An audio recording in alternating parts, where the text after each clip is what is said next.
민수기 15장 22절부터 31절 말씀입니다. 너희가 실수하여 나 주가 모세에게 말한 이 모든 명령을 실천하지 못하였을 때에 곧 나 주가 모세를 시켜 너희에게 명한 모든 것을 나 주가 명한 그날 이후부터 너희 대대로 실천하지 못하였을 때에 그것이 회중이 모르는 가운데 실수로 저지른 것이면 온 회중은 수송아지 한 마리를 번제물 곧 주를 기쁘게 하는 향기로 불살라서 바치고 거기에 딸린 곡식제물과 부어드리는 제물도 규례대로 바쳐야 한다. 또 수염소 한 마리를 속죄제물로 바쳐야 한다. 이렇게 제사장이 이스라엘 자손 온 회중의 죄를 속하여 주면 그들은 속죄를 받게 된다. 그것은 실수로 저지른 것이기 때문이다. 그들은 자신들의 실수로 잘못을 저질렀으니 나 주에게 불살라 바치는 제물과 속죄제물을 주 앞에 가져와야 한다. 모든 백성이 실수로 잘못을 저지른 것이기 때문에 이스라엘 자손 온 회중과 그들과 함께 살고 있는 외국인들이 함께 용서받게 될 것이다. 만일 한 개인이 실수로 잘못을 저질렀다면 그는 1년 된 암염소 한 마리를 속죄제물로 가져와야 한다. 그러면 제사장은 주 앞에서 실수로 죄를 지은 그 사람의 죄를 속해주어야 한다. 제사장이 그의 죄를 속해주면 그는 속죄를 받게 될 것이다.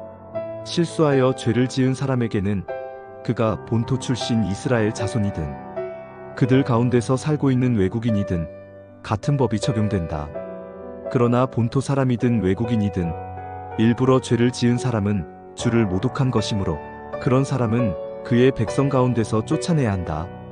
나 주의 말을 경멸하고 그의 명령을 어겼으므로 그런 사람은 반드시 쫓아내야 한다. 자기의 죄는 자기가 짊어져야 한다. 오늘도 하나님의 말씀을 묵상하는 자리를 지키신 여러분들에게 하나님의 은혜가 가득하기를 소망합니다. 오늘 민수기 말씀을 볼 때는 우리는 두 가지를 보게 될 것 같습니다. 우리가 지은 죄에 대해서 살펴보게 될 텐데 그 죄를 두 가지로 분류하고 있는 것입니다. 우리가 지금 살아가는 이 세상에서도 사실 마찬가지입니다.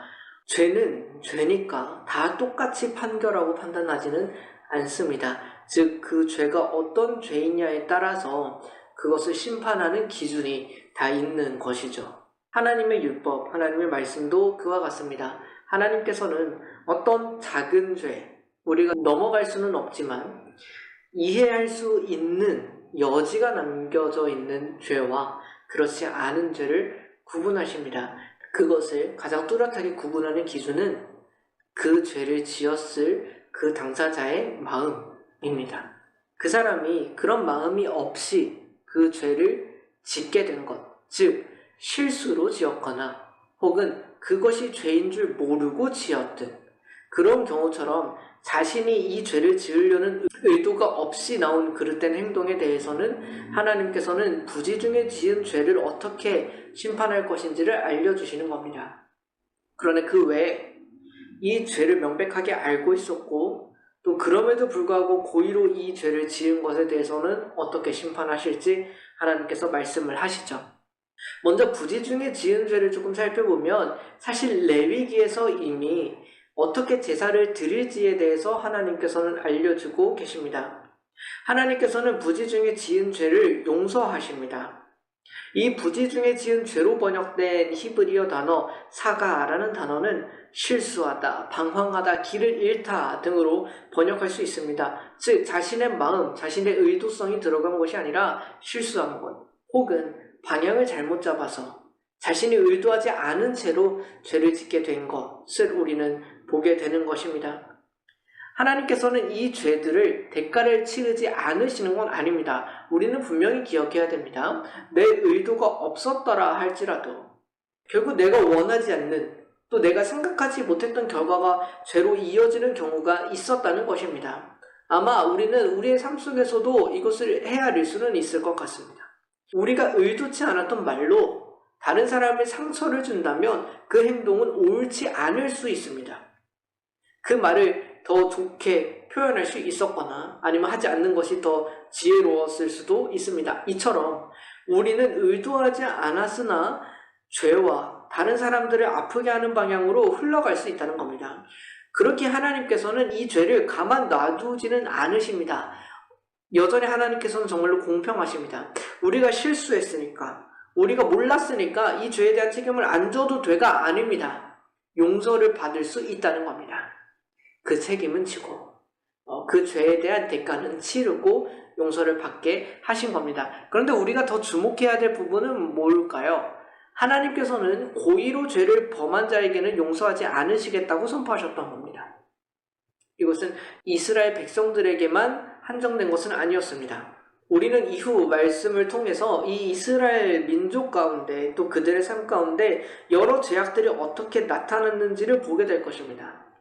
그러나 그 중에 하나님의 말씀, 하나님께서 허락하신 율법을 공의로 자신의 마음을 다하여 죄를 어겼던 사람들에게는 하나님께서 남김없이 그들을 처벌하셨고 심판하셨다라는 사실을 우리는 보게 될 것입니다. 고의로 죄를 지은 것은 더 이상 판단할 여지가 없습니다. 그리고 이 고의로 죄를 지었다는 것은 사실 그 죄의 강도가 더 심해지는 것입니다. 왜 그런가요? 고의로 죄를 지었다는 사실은 그 죄에 대한 책임만 생각해 볼 것이 아닙니다. 그 죄에 대한 책임은 당연히 져야 되는 것이고, 고의로 졌다는 것은 무엇을 말하니까 하나님께서 이 율법과 기준을 분명히 허락하셨음에도 불구하고, 또한 그 자신이 그것을 명백하게 인식하고 있음에도 불구하고 그 죄를 지었다. 즉 하나님께서 허락하신 말씀과 율법을 하나님 앞에서 멸시하고 무시한 것입니다. 우리가 그렇지 않습니까? 그 사람이 정말로 몰라서 죄를 지었다면 우리는 때로 용서가 가능합니다. 그런데 똑같은 죄를 지었다 하더라도, 즉 똑같은 잘못을 했다 하더라도 우리는 그 사람이 알고 일부러 했다라는 사실을 듣게 되면 우리는 그것을 용서하기가 힘들죠. 죄는 가중처벌됩니다. 하나님께서 오늘 말씀을 통해서 그 죄를 구별하시는 것은 두 가지입니다. 실수인가 아니면 고의인가. 이것은 우리에게 두 가지 삶의 선택지를 보여줍니다. 우리가 죄를 안 지으며 살아간다면 얼마나 좋을까요? 그럴 수만 있다면. 물론 우리가 나는 어차피 죄를 지을 수밖에 없는 사람이야 라고 살아서는 분명히 안 됩니다. 그러나 앞으로 우리의 삶에 있어서 또 우리 인생 전체에 있어서 우리가 죄에서 얼마나 자유롭게 살아갈 수 있을까요? 우리는 우리의 악함 뿐만이 아니라 우리의 어리석음 때문에 죄를 짓기도 합니다. 말 그대로 부지 중에 지은 죄처럼. 그러나 우리는 그 삶의 방향을 선택할 수는 있습니다.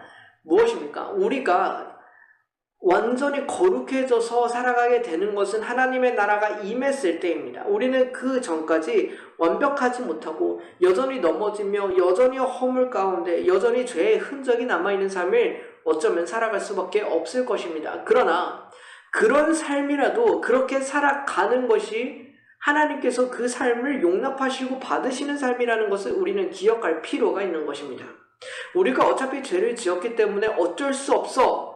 그 죄가 아닌 걸 알면서도, 그 죄가 정말 하나님의 말씀에 맞지 않다는 것을 알면서도 우리가 나아가는 그런 방향이라면 이것은 결코 하나님의 백성에 어울리지 않는다는 모습을 알려주는 것이죠.